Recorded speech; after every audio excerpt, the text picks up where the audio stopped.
We did have the State of the Union yesterday. We're spending a lot of time in the United States talking about what happened. I'm curious, from your point of view in Canada, for U.S. allies and trading partners, what do you think they heard? Well, I think they heard most clearly the point that the clip that you just played, the president's point on tariffs. And what I would sort of like to say to your listeners is I hope that Americans, American businesses, American consumers, American unions remember the trade deal that we had.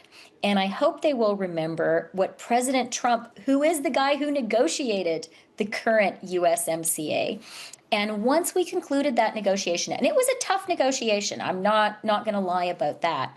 But once we concluded that negotiation, President Trump said, this is the best trade deal ever. And it wasn't just President Trump who supported it. That was a deal that Nancy Pelosi supported as well.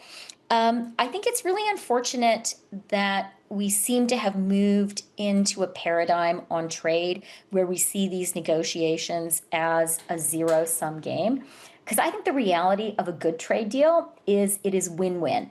And I think that is the reality of the current Canada-US trading relationship. I think President Trump actually listens to Americans. So I hope Americans will start telling him that.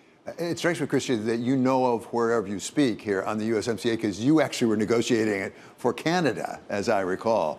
But given what's happened and the uncertainty that's been injected, first by President Trump imposing the tariffs, then pulling back on them, and then, of course, the Supreme Court's ruling, what does that uncertainty do to trade deals that have been enacted already or things that are being negotiated? What do our partners think about this?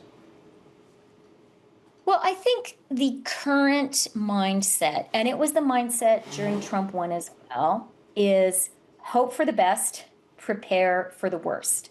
And prepare for the worst does mean do everything you can to diversify your economy, do everything you can to diversify your trading relationships. And, that is what Prime Minister Carney and his government is doing. One of the ironies of this current moment is, certainly in 2016, but also in 2024, one of the issues that President Trump was elected on is a promise to fix the problems that happened in America after China joined the WTO. He was the first really leading politician who recognized that really did hurt the heartland. It really did hurt American manufacturing workers. He started to fix that. And that is a truth universally acknowledged, right? I think across the political spectrum, people think that. What is unfortunate is all of this uncertainty, particularly from America's friends, when it comes to our relationship with America, the big winner is China.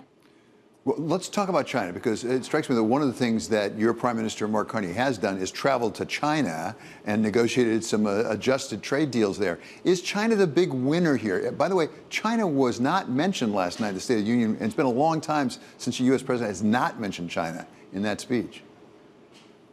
Yeah, I think China was the big winner. And what is really ironic, and I personally would say is sad, is China today, when it talks to countries like Canada, is casting itself as the reliable partner.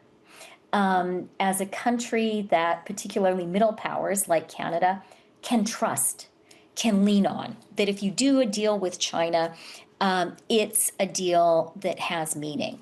And China is also casting itself as the defender of this international order based on rules that the U.S. created. Now, my own view is we need to be a little bit skeptical of commitments from China to do that.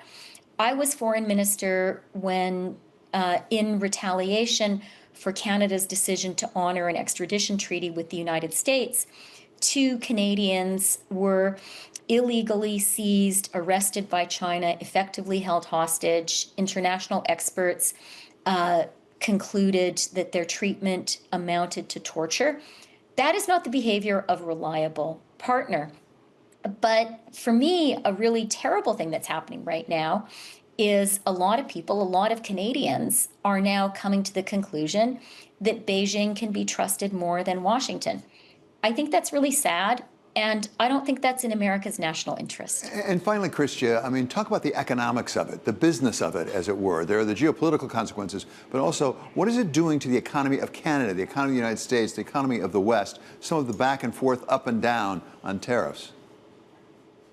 Well, David, you talk to business leaders all the time, and I bet the one thing you hear the most from business leaders that they hate the most is uncertainty, right? That is what drives business leaders crazy, and rightly so, because it's really hard to make investments if you don't know what the rules will be that govern those investments. I think right now we are living in an environment of extreme uncertainty when it comes to the trading relationships in the world.